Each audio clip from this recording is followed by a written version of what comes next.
Hello বন্ধুরা, আমার নাম শারমিন বেগম। আজ আমি আমার জীবনের এমন একটি ঘটনার কথা আপনাদের বলবো যা একসময় আমাকে ভীষণভাবে বিভ্রান্ত করেছিল, কিন্তু শেষ পর্যন্ত আমি বুঝতে পেরেছিলাম মানুষের মন কখনো কখনো তাকে ভুল পথে নিয়ে যেতে চায়, আর তখন সঠিক সিদ্ধান্ত নেওয়াটাই সবচেয়ে বড় পরীক্ষা। আমার স্বামী মারা গেছেন অনেক বছর আগে। তখন থেকেই আমি একা জীবন কাটাচ্ছি। আমার একমাত্র মেয়ে তামান্নার বিয়ে হয়ে গেছে। সে তার স্বামী আরিফকে নিয়ে শহরে থাকে। আরিফকে প্রথম দিন থেকেই আমার খুব ভালো লেগেছিল। ছেলেটা ভদ্র, শিক্ষিত আর দায়িত্বশীল।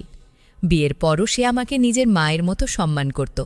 কোনো প্রয়োজন হলে ফোন করত, ওষুধের খবর নিত, বাজারের জিনিস পাঠিয়ে দিত। প্রথমে এসব আমার কাছে স্বাভাবিকই মনে হতো, কিন্তু সময়ের সঙ্গে সঙ্গে আমি বুঝতে পারলাম আমার একাকিত্ব যেন আমাকে ভেতর থেকে দুর্বল করে দিচ্ছে। সকালে ঘুম থেকে উঠতাম, বাড়ি ফাঁকা লাগত। দুপুরে একা খেতে বসলে বুকের ভেতর কেমন একটা শূন্যতা কাজ করত। তখন আরিফ ফোন করলে বা খোঁজ নিলে ভালো লাগত।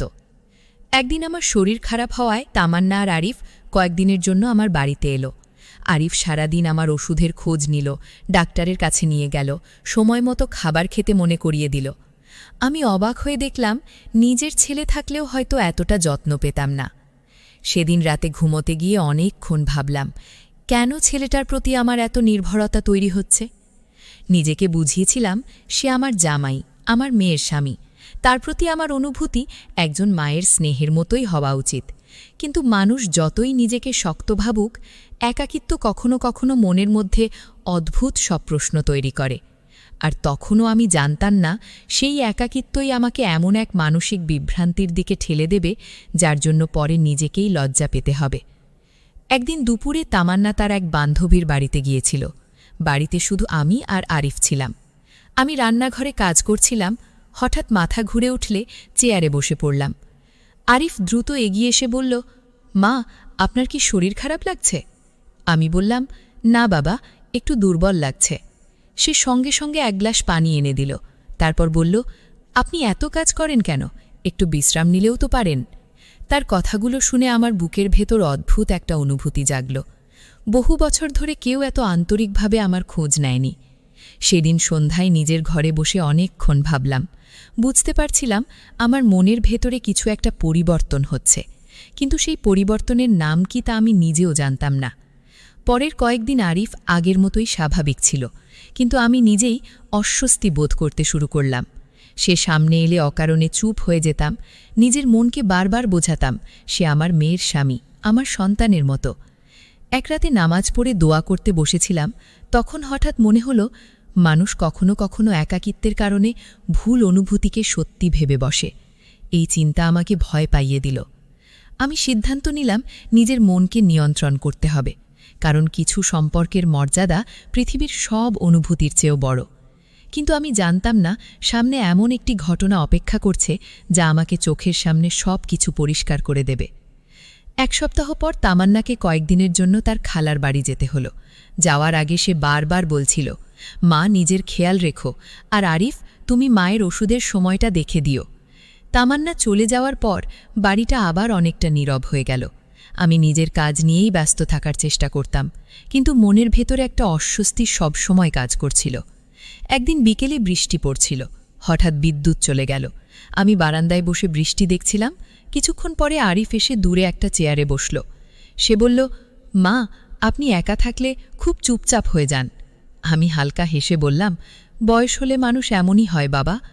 আরিফ কিছুক্ষণ চুপ করে থেকে বলল, আপনাকে সবসময় শক্ত মনে হয়, কিন্তু মাঝে মাঝে মনে হয় আপনি ভেতরে ভেতরে অনেক কষ্ট লুকিয়ে রাখেন। তার কথাটা শুনে আমি অবাক হয়ে গেলাম, কারণ বহু বছর ধরে কেউ আমার মনের কষ্টের কথা জানতে চায়নি। সেদিন রাতে নিজের ঘরে ফিরে আমি অদ্ভুত এক অপরাধ বোধে ভুগতে লাগলাম। আমি বুঝতে পারছিলাম আরিফের প্রতি নয়, বরং তার দেওয়া সম্মান, যত্ন আর আপনজনের অনুভূতির প্রতি আমি দুর্বল হয়ে পড়ছি। পরদিন সকালে মসজিদের পাশের এক বৃদ্ধা প্রতিবেশীর সঙ্গে দেখা হলো। তিনি তার ছেলের কথা বলছিলেন যে বিদেশে থাকে, কিন্তু নিয়মিত মায়ের খোঁজ নেয়। তার কথা শুনতে শুনতে হঠাৎ আমার মনে একটা প্রশ্ন জাগল, আমি কি আরিফকে জামাই হিসেবে দেখছি, নাকি অবচেতন মনে নিজের ছেলের মতো একজন মানুষের অভাব পূরণ করতে চাইছি? প্রশ্নটার উত্তর তখনও পাইনি, কিন্তু সেদিন প্রথমবার নিজের মনের দিকে গভীরভাবে তাকানোর চেষ্টা করলাম। আর যতই ভাবতে লাগলাম ততই বুঝতে পারলাম সমস্যাটা কোনো মানুষের মধ্যে নয়, সমস্যাটা আমার দীর্ঘদিনের একাকিত্ব আর মানসিক শূন্যতার মধ্যে।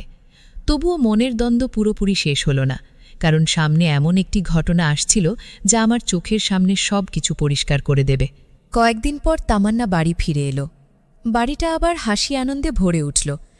আমি ভেবেছিলাম আমার মনের সব দ্বন্দ্ব হয়তো ধীরে ধীরে শেষ হয়ে যাবে, কিন্তু মানুষের মনকে বোঝা এত সহজ নয়। একদিন সকালে হঠাৎ আমার শরীর খুব খারাপ হয়ে গেল, মাথা ঘুরছিল, জ্বরও এসেছিল। তামান্না ভয় পেয়ে গেল। আরিফ দ্রুত ডাক্তার ডেকে আনল এবং সারা দিন আমার পাশে রইল। ডাক্তার চলে যাওয়ার পর আমি আধো ঘুমের মধ্যে শুয়েছিলাম। তখন শুনতে পেলাম পাশের ঘরে তামান্না কাঁদছে।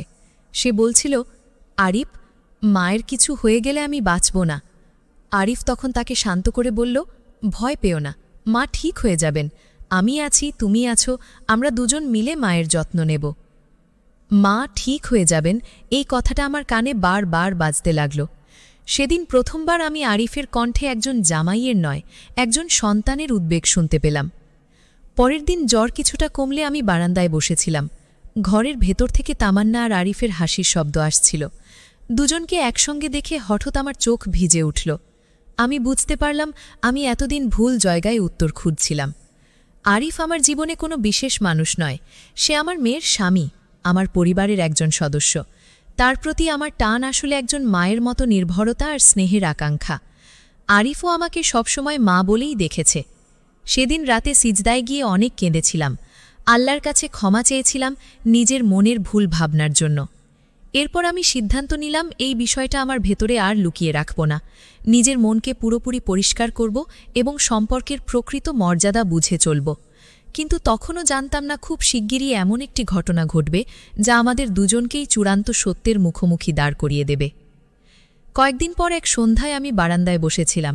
আকাশে হালকা বৃষ্টি পড়ছিল। আমার মন আগের চেয়ে অনেক শান্ত ছিল, কিন্তু নিজের ভেতরের অপরাধবোধ পুরোপুরি কাটেনি। হঠাৎ আরিফ এসে বলল, মা, আপনার সঙ্গে একটু কথা ছিল। আমি তার দিকে তাকালাম।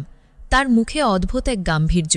সে ধীরে ধীরে বলল, মা, অনেকদিন ধরে একটা কথা বলতে চাচ্ছিলাম, হয়তো বলা উচিত ছিল আরও আগে। আমার বুক ধক করে উঠল। আরিফ কিছুক্ষণ চুপ থেকে বলল, বাবা ছোটবেলায় মারা গিয়েছিলেন, এরপর মাকেও খুব অল্প বয়সে হারিয়েছি। জীবনে সবসময় মনে হতো যদি একজন মা থাকতেন তাহলে হয়তো অনেক কষ্ট ভাগ করে নিতে পারতাম।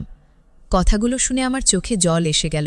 সে আবার বলল, আপনি যখন আমার খোঁজ নেন, বকা দেন, সময় মতো খেতে বলেন, তখন মনে হয় আমার মা যেন আবার ফিরে এসেছেন। আমি আর নিজের চোখের চক্ষুপানি ধরে রাখতে পারলাম না। সেদিন বুঝলাম আমি যে অনুভূতিকে এতদিন ভুলভাবে বোঝার চেষ্টা করছিলাম তার আসল নাম ভালোবাসা নয়, মায়া, স্নেহ আর পরিবারের বন্ধন। আমি কাপা গলায় বললাম, বাবা, আমিও একটা ভুল করেছিলাম। একাকিত্বের কারণে নিজের মনকে ঠিকভাবে বুঝতে পারিনি, কিন্তু আজ বুঝতে পারছি তুমি আমার জামাই নও, তুমি আমার ছেলের মতো।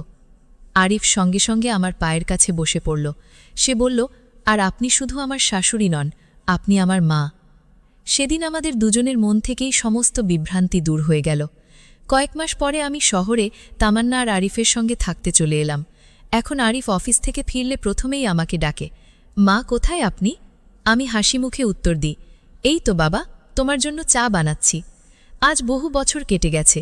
আমি যখন সেই সময়টার কথা ভাবি তখন বুঝতে পারি মানুষের মন কখনো কখনো ভুল পথে যেতে চায়, কিন্তু সঠিক উপলব্ধি মানুষকে আবার সঠিক সম্পর্কের মর্যাদা শেখায়। আর আমি শিখেছি পৃথিবীর সবচেয়ে সুন্দর সম্পর্কগুলোর একটি হলো মা ও সন্তানের সম্পর্ক। সেই সম্পর্কের জায়গা অন্য কোনো অনুভূতি কখনো নিতে পারে না।